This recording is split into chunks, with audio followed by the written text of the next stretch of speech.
What's up, everybody? This is the Unstuck Podcast, and I'm your host, Drew Koss.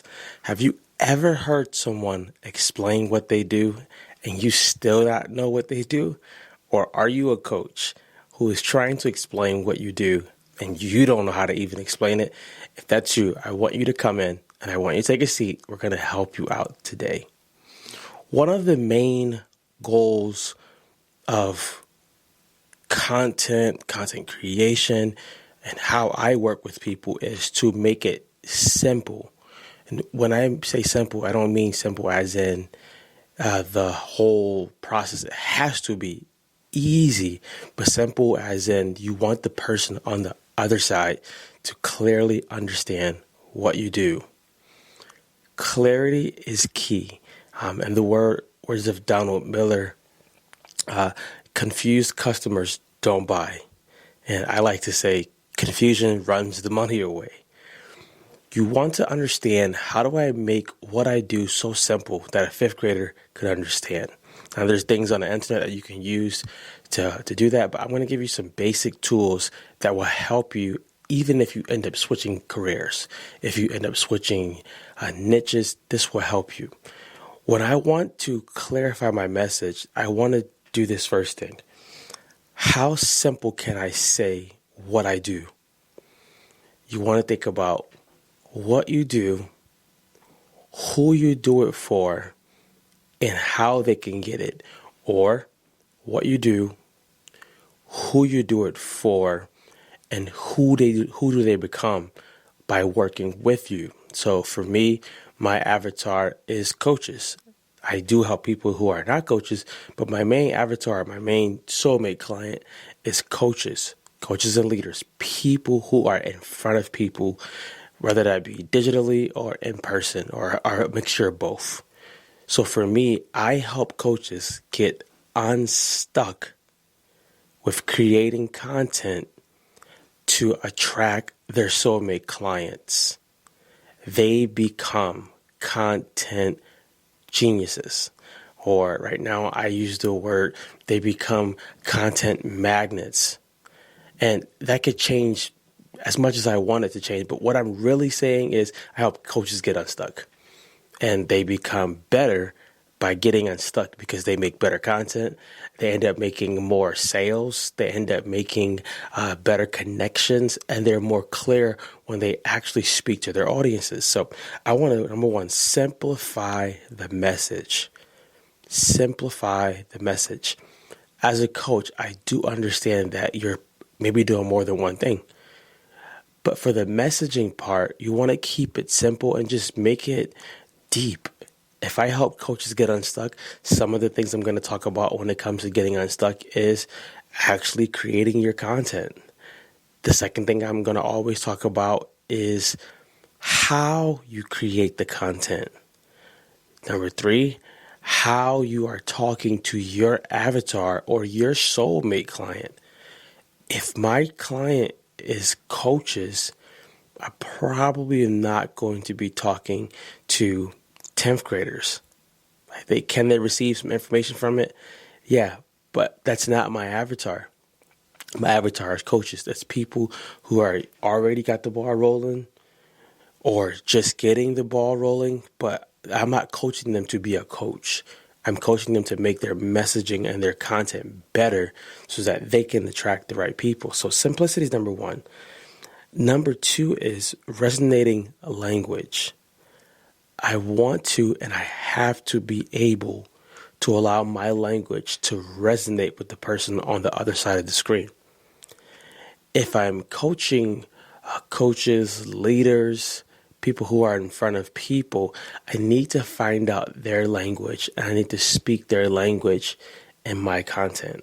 In my messaging, I should use words that they can identify with. I should use maybe phrases that they can identify with. I should use what we call pain points. What are the things that they're struggling with? What are the things that they feel that nobody else is grasping? What are some things inside of their head? This resonating language helps them realize, oh, this person on the other side of the screen can actually help me. And I actually want to work with the latest basketball game. That's not going to resonate with them at that moment. Now, let's say my avatar was hairdressers. If I was trying to target hairdressers, I want to talk about all the time that they spend on their feet, his shoulders hurting, cancellations, and I want them to understand you know you need content, but you don't have the time to go home, sit in front of a computer, take your phone out.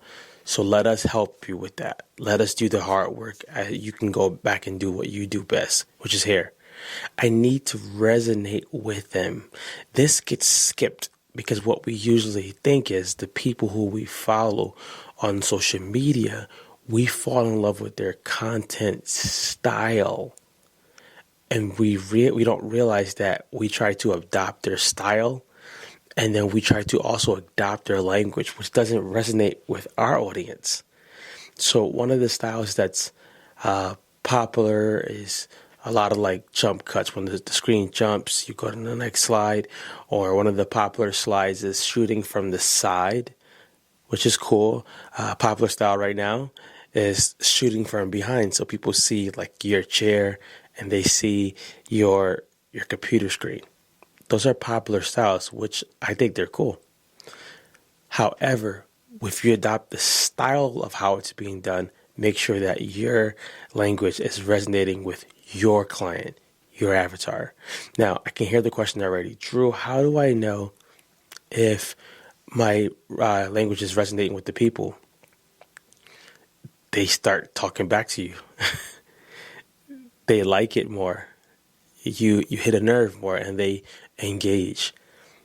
If I just start telling coaches, you don't want to add another thing to your plate, but you do want to add more income, they can start to understand.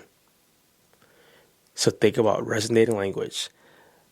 The third one, which is probably my favorite, is different ways of sharing the message. So you simplified it. You're going to be thinking about your resonating language. Now you want to think about what are different ways that I can share this message.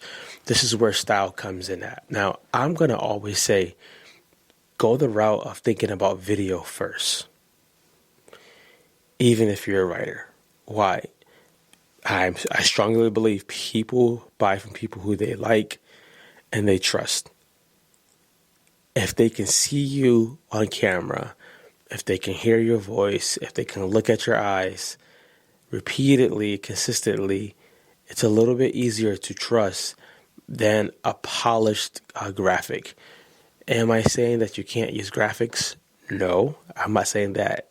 I'm saying I would personally, and I teach my people, to put the video first. Now, why do I want to put the video first? To resonate with the people, to become relevant with the people. Number 3, you can use that video in so many ways. You can put it on YouTube. You can put it on Instagram, Facebook, TikTok. You can put it into a podcast. You can put it into an email, which is really, really cool because people will click on a 2-minute video and not even read 30 seconds. That's just the way it is, right? It sounds like Tupac. That's just the way it is.